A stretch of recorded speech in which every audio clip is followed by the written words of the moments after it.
Thanks for joining me for this edition of the Church Security Answer Man. I'm glad you're here, and I want to get right to talking about 3 church violent incidents that have happened recently, and very important things. And my perspective is, why am I talking about this stuff? I want you to know the details, and I'm hoping to challenge you. If you're a member of the church, or you're a leader of the church, or you're part of a church security team, and I'm also challenging your team. So share this information with them so that they can talk about it with you also. So let's talk about the details. Basically, the first one I want to talk about is a Louisville pastor who's carjacked in the church parking lot. He's been in the church. It's about midday, I believe, on a Monday. So, yes, I realize we generally only have security on Sundays or Saturdays whenever you meet. But my perspective is, the reason I want to talk about this is because it could have happened one day earlier. If these juveniles are desperate to get a car or want to go for a joyride, they could be doing this on a Sunday just as easily as a Saturday, as a Monday, or on a Saturday just as easily as Monday. So what are we doing to take care of those parking lots? That's an important thing that I want to talk about. So at this church, right outside of the church, pastor goes out to his car, gets in his car, and as he gets in there, juvenile comes up, points his gun at him, and tells him to get out and leave the keys in there. Pastor gets out, kid takes off, picks up a couple other people right within view of the pastor, and they take off and eventually find the car. Police find the car some distance away and recover that car. But what are we going to do? I mean, this is a church parking lot incident. What are we going to do about it? What are you doing to take care of your church parking lot, if you will? So what kind of things are you doing the best? You know, if you have to do pick up the offering or something, then are you going out to the parking lot after that or before that? We need to be doing those parking lot patrols as we see violence increasing all around us. We need to be checking that parking lot. And the first thing I think of is, one, it's just property. But I think of, if cars get broke into in my parking lot, or cars get stolen, or somebody gets carjacked, or I even worry about just somebody coming up and bothering our folks as they're coming in and out of church. So, you know, if that kind of stuff's happening, it's kind of an embarrassment to me. I don't want that kind of stuff happening. I don't want cars broken into when I'm on the security team, if you will. So then I want to make sure and mention, we do have our sponsorship, or we do have our courses that we offer to you. And you just go to churchsecurityanswerman.com, and we've got classes over there for you. It's in conjunction with a couple other groups. We've got armed church security volunteer courses, and we've got unarmed basic certificate security courses, leading a church safety team, church office safety, and of course, usher safety. And we're working to add some more of those courses as well. So next incident I want to talk about is 6 people injured in a shooting outside a Pittsburgh funeral. We used to say drive-bys, but honestly, they're not even really drive-bys anymore. These kids get out of the car and start shooting. So this is a Friday evening at a funeral. And the reason I'm bringing this up is, again, it's not happening during Sunday or Saturday services, but this is something this church is hosting. And they're hosting it because it's a funeral. I mean, it's a funeral of somebody that knows somebody, or a member of their church.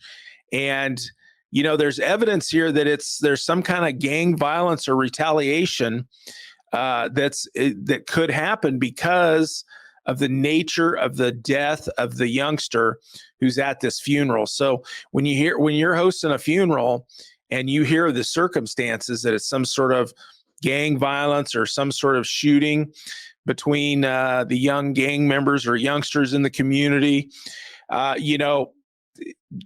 you can just about bet that there might be some issues for you at the funeral service at your church. So now I have to give them credit.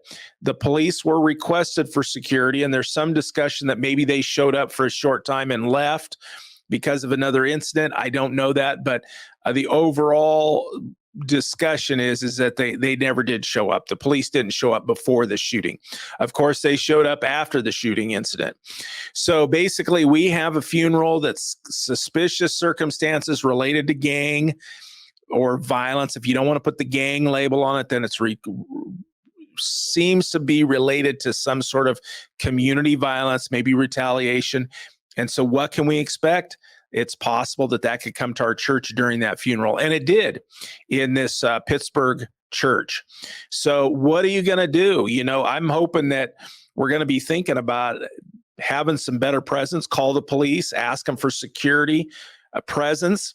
Maybe you need to hire a security company, an armed security company, or do you have church security members that are armed already that we can place outside to protect our people? There were 6 people shot during this incident. So we got to be thinking about these kind of things these days. I want to say, especially if you're in a violent area, but really we have to think about the facts.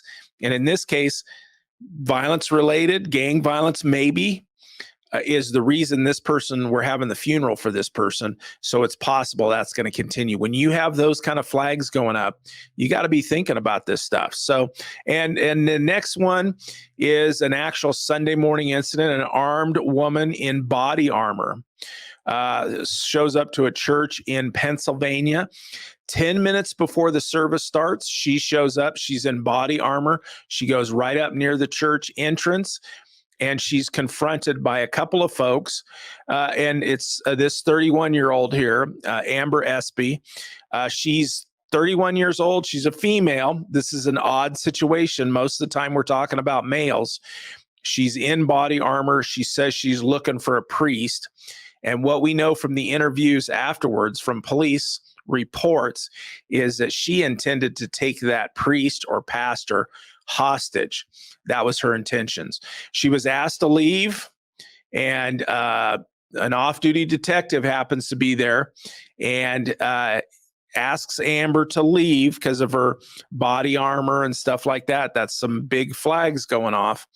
And she ends up pulling out a gun and pointing it at him. And he eventually convinces her to holster it. And there's some discussion that she had more guns in her vehicle there on the property as well. So very scary situation.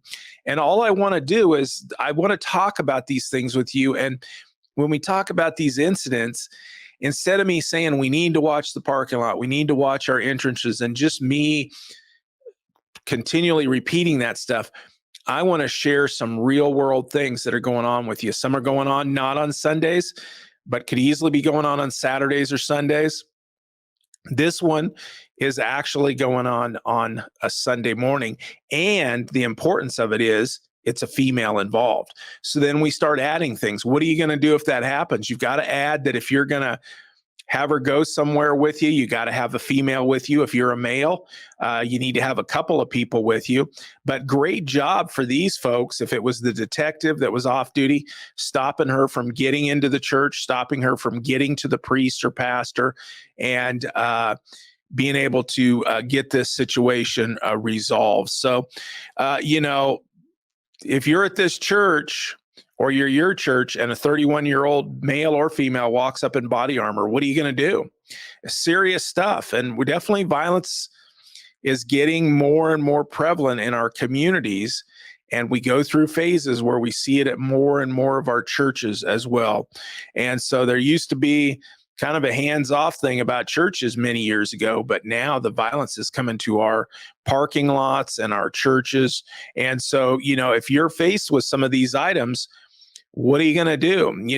What would you or your team do to prep for a funeral that might have retaliation issues? And I think you should have a 5-minute discussion about that. And if you find out you're having a funeral that might have retaliation issues, you should get to planning for it. You've got to have some presence, some armed presence. I would think whether it's police or hiring security officers that are armed to stand out front, whatever that looks like. And then what would your team do, or what would you do to better protect the parking lot or people leaving or arriving to church? As we look at this female with body armor, Wow, we've got to look at making sure that we're protecting that parking lot as far as I'm concerned. So, um, what are you going to do? That's the question we're going to ask. I hope that you'll watch more of these. I hope you'll like and subscribe to the information that myself and my team puts together. We'd like to connect with you more. And I'd like to see you watch this video right here to give you more information that you might need relative to church security.